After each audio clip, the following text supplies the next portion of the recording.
I'm Elizabeth Hurley. I'm Vice President of Residential Sales here in North America. We have a pretty large team. We have just acquired Lexmark, so we've grown our sales team quite a bit over the past year. I've been at Tarkett for 5 years, and I've been in the industry for more than 20, and I'll just leave it at that. So actually, I'm not based in Solon. I'm based in Alexandria, Virginia, and I travel a lot, but I like to be able to be here at least once a month so I can meet with people and make sure that I'm checking in with everyone. And so I do like to have a lot of things around the office that not only remind me of home, but also quotes that if some of the other guys, because everybody on our team travels, so when they come in, they can see the quotes and they can see some of the other things that we've done together throughout the year. My first job was at the Canton Tea Garden. That was when I really started working at 16. And we had 19 tables. And I was the only waitress, whether 2 people came in or all of the tables were full. So I learned a lot about how to react to customers that are unhappy, how to handle things, how to handle irate customers. I mean, because when you have 19 tables and you're one person, it gets a little daunting, but it was fun. It was a great learning experience. It's still there. Park Ridge, Illinois, the best Chinese food in the country.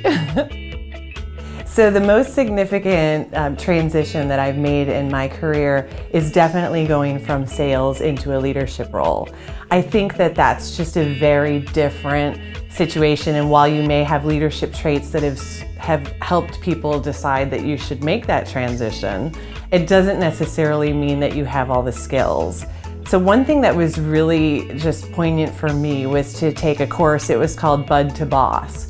And I think that was one of the most significant things for me, is that we don't notice that when we go from a role of sales or whatever role you currently have into a management position, you end up having your peers working for you. And that's a very different thing. And so how you navigate that is really important, so that they feel still welcome, so that they still feel like they can talk to you the same way. And so that really helped. I've had a lot of mentors in my career. I think most importantly is at the family level. I think that you need to have that support system. Your parents first, and your husband or your girlfriend or whatever that is, that support person that you can really count on, that you can bounce things off of. But at the same time, they're usually a little more generous to you. So you want to have other people in your life that are people that you've worked with in the past. I have tons of people that I still call on that were 3 jobs ago, and I can still call on them and ask them things. Also, I think it's important to join groups and clubs, and so when you get on a board, those people can be mentors for life, and you're mentoring them and they're mentoring you. So it's just a really exciting thing. I think you can't have enough mentors. So for those people early in career, I really think that it's important. We talk about mentors all the time, but it's also important to have an advocate within your own company that believes in you, that is going to also tell your story, so that when you're doing the right thing, they're also saying, hey, I think this is a good idea too, and this is why. And the more advocates that you can have working with you, the better that you can make your case or make your point about what you think is the right next steps. I think that also comes when you are part of organizations outside of work.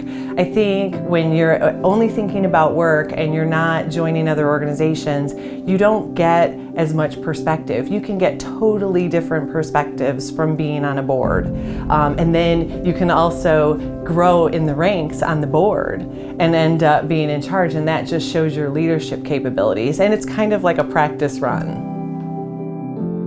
So what would I do differently? I really don't like that question. I don't like to think about what I would change. I like to think about, if I did something wrong, let's change it in the moment. Let's move forward. I like to always be moving forward. But if I were gonna look at my whole career and what could I have done differently, I probably would have been less serious when I was younger.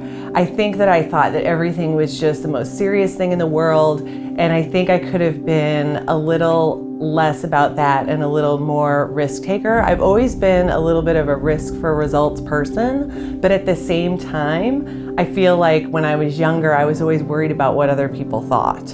And if you bring your true self to the position that you're in, people will see that and they'll value it.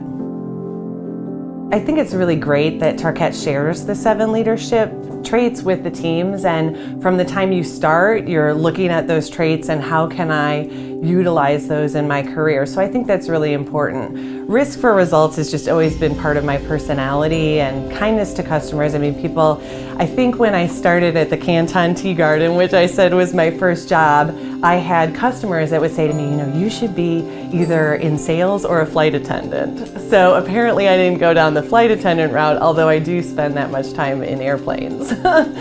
So the thing is that I went into sales, and it was because they said, you know, you're so empathetic, you're so understanding, you listen. And so those are all important things for sales. But I really think that the one trait for me has always been accountability. And I think that's something that young people in their career or people who are learning should really consider. Because if you're accountable, then as you become a leader, you're showing people that I'm not asking you to do anything that I wouldn't do. I'm out there and I'm doing it every day, and I'm gonna make myself accountable. So none of this, that's not my job. When you say that, you've really just kind of negated the fact that you are accountable for things and that you can get things done. So it really is that drive to want to make things happen. So that was actually, I have to say, that was our sales slogan for last year, was "Together we own this." And it was all about the sales organization really owning their responsibility and us growing the numbers, and they did it.